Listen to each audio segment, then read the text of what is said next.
शंख चक्र गदा पद्म लेके इतना बड़ा बेटा कहीं पैदा होता है? भगवान ने कहा क्या करूं? बोले बालक बन जाइए, जिस प्रकार से बभूवः प्राकृतं शिशु, मैया ने कहा जैसे छोटे बच्चे पैदा होते हैं प्रभु आप भी वैसा हो जाओ। भगवान ने कहा मैया वसुदेव जी कहाँ हैं? वसुदेव जी ने हाथ जोड़ करके कहा प्रभु मैं आपकी सेवा में हूँ। भगवान ने वसुदेव जी से कहा सुनो, मैं इस बंधन में पैदा हुआ हूँ और आप मुझे इस कारागृह से निकाल करके और गोकुल में नंद बाबा के भवन में पहुंचा देना, क्योंकि कंस के अत्याचार से वह यहाँ बहुत आकुल व्याकुल लोग हैं, इसलिए तुम मुझे वहाँ पहुंचा देना। वसुदेव जी रोने लगे, बोले महाराज 7 तालों के बीच में मैं रहता हूँ, मेरे हाथों में बेड़ियां हैं, मेरे पैरों में बेड़ियां हैं, मेरे सारे अंग अंग बंधे हुए हैं, परमात्मा मैं आपको भला कैसे पहुंचा सकता हूँ। तब भगवान ने वसुदेव जी से कहा वसुदेव जी आप कितने भोले भाले हो। अरे वसुदेव जी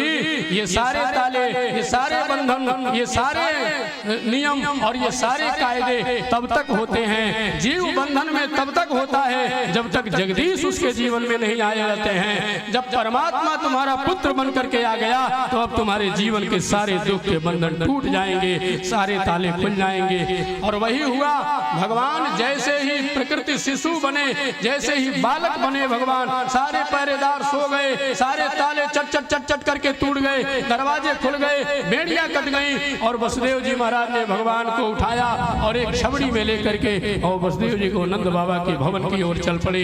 नंद बाबा के भवन की ओर जब जाने लगे, अंधेरी भयंकर रात्रि, और उस रात्रि में जब लेकर के चलने लगे तो यमुना जी उफान करने लगी। यमुना इतनी बढ़ी कि वसुदेव जी महाराज के नाक तक पहुंच गई। भगवान ने सोचा कि यमुना इतनी बढ़ रही है, वसुदेव जी महाराज डूब जाएंगे, इसलिए भगवान ने अपना चरण निकाला और चरण निकाल करके यमुना को एक बार दिया। अर्थात भगवान ने कहा कि यमुना तुम्हें पता है ये वसुदेव जी तुम्हारे ससुर हैं, इसलिए ससुर के नाक में दम कर दे पतो तो उसे मारना चाहिए।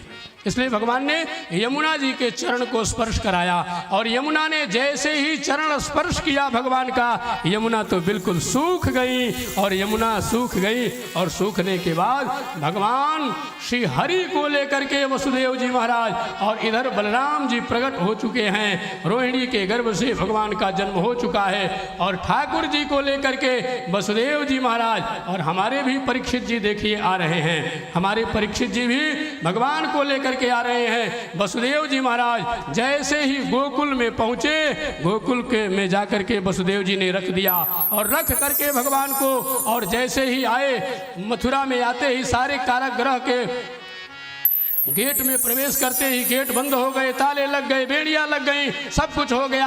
और वहीं से एक कन्या आई थी, कन्या बड़ी जोर जोर से रोने लगी और कन्या का चिल्लाहट सुन करके दौड़ पड़ा कंस और दौड़ करके जैसे ही कन्या को उठा करके पृथ्वी पर पटका, वह 8 भुजाओं से युक्त होकर के कन्या प्रकट हो गई। बोल अष्टभुजी महारानी की जय हो। बाजे बधैया बाजे सहनैया बाजे बधैया बधैया बाजे आंगन बधाई हो, आंगन बधैया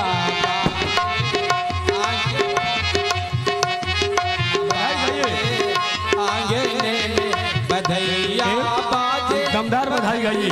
बाजे बधैया बाजे आंगन में बधैया बाजे आंगन में। बोले बाल रूप सरकार की,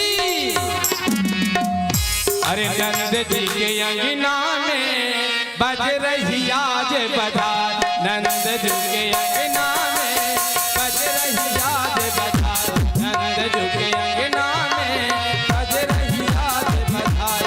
और ऐसे नहीं, जो नाचना जानते हो वो अपनी जगह में खड़े हो करके, सभी लोग नहीं सकता है, जिनको नाचना है वही, सभी नहीं बैठे, सभी लोग नहीं, सभी लोग बैठे रहेंगे।